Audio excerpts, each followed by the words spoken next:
First off, congratulations. For 100 Thieves, that's your first organisation win since Strike, like this time 2 years ago. How does it feel to get a trophy for the organisation?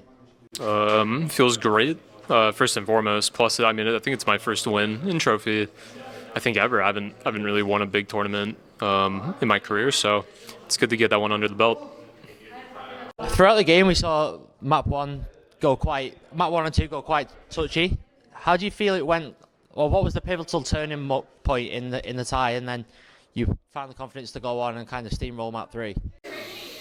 I think on map 3, I feel like we just knew we kind of had it in the bag to begin with. I think how we ended map 2 really brought in the momentum for map 3, and we kind of just used that to carry in for the win. In map 1, we saw Bang come up with 2 quite crucial rounds right towards the end. The 1v1 with Ye and the 4K straight after it. Was that quite crucial? Because that, if they went the other way, that probably would have seen Cloud9 take a 1-0 lead.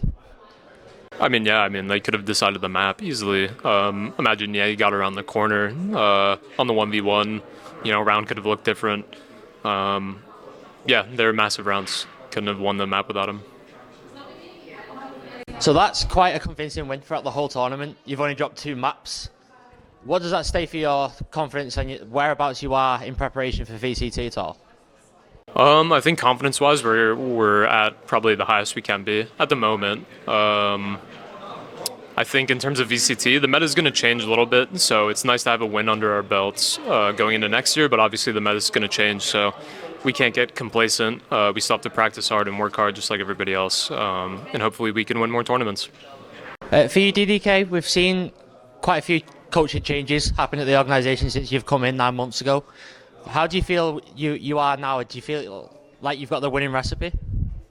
I think the team that we've built over time is pretty incredible. From every single piece, I think has really exceeded, I think, expectations in many respects. You never know, when we built the team, for example, you never know exactly how it's going to go, what problems you'll run into, and also how the players are going to develop over time and how the dynamics will change over time too. And as Brendan mentioned, this is a game of adaptation, so you're expecting to constantly change things. With all of that said, everything's been going really, really well. I think, the meta that we started the team with wasn't even necessarily an ideal meta for our players. We had to have different, off-rolling from, Brendan's played a lot of different roles that he wouldn't necessarily, choose. Someone that prefers a Cypher or a Killjoy, having to really flex onto many different roles. Derek, known for a server, having to kind of off-roll a little bit. Lots of changes, and so we had a lot to work against right at the beginning. But moving into the new metas, I think that really suits the team really well. We've, of course, added James to the coaching staff, and Mike stepped up to the head coach role now that Sean has left. And I think we've had a change of direction, I think, which has unified the team in approach. And I think now we've built up the chemistry over time. We've had the addition of Cryo too. We've kind of really, I think, got a very, very good formula moving forward into the new meta, but also a team that's able to adapt, and also a team that's now, as we can see, able to actually put the wins up there on stage. So, it's really just a case of putting our noses to the grindstone and not getting complacent, just like Brendan mentioned. And I have, every confidence that, we'll continue to do very well. Obviously, the personalities and the management of the personalities, was that the reason for any of the changes in the coaching staff at all? So, in terms of so do you mean like which one, like leaving and sort of like, okay. Yeah. So Mike is a really interesting one in terms of a coach in general, just because I think he has a great quality just naturally that he's very consistent. And that's a really important quality for a coach, because the players always know what to expect. And he was able to carry the respect of the players very quickly and earn their respect in the places where it needs to be earned. And as he's a very hardworking individual, adding James into the fold, I think he's very similar to Mike in that sense as well. He brings some different aspects to his personality, but he's very, very hardworking. Of course, when we had Sean deciding to step away, that was actually a very big blow to the team in many respects, because he's a very respected individual.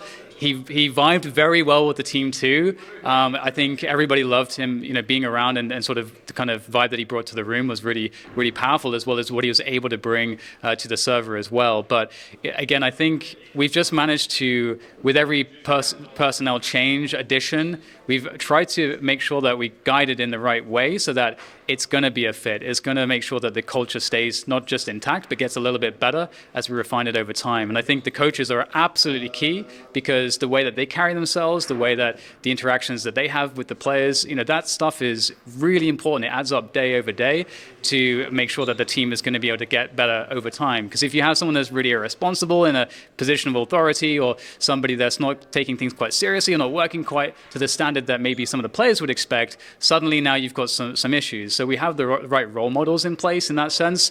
And also that there's also another element that your coaching staff really needs to be able to be aligned in the sense of their vision with the players, and especially with someone like Brendan, who's leading the team on the server. And I think we have that.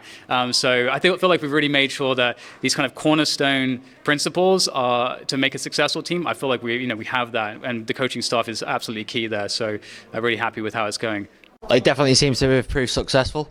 For you, Stella, we spoke to Derek yesterday, and he said that the team have been scooting off to Nando's after every night. Have you got a different way of celebrating planned for tonight at all? I have no idea. Derek probably wants to go again. I mean, he just left. I know he wants to go bad, but no, I don't think we had thought about it yet. We have flights tomorrow, so probably not gonna party too hard. Hopefully, some of us, maybe, I don't know.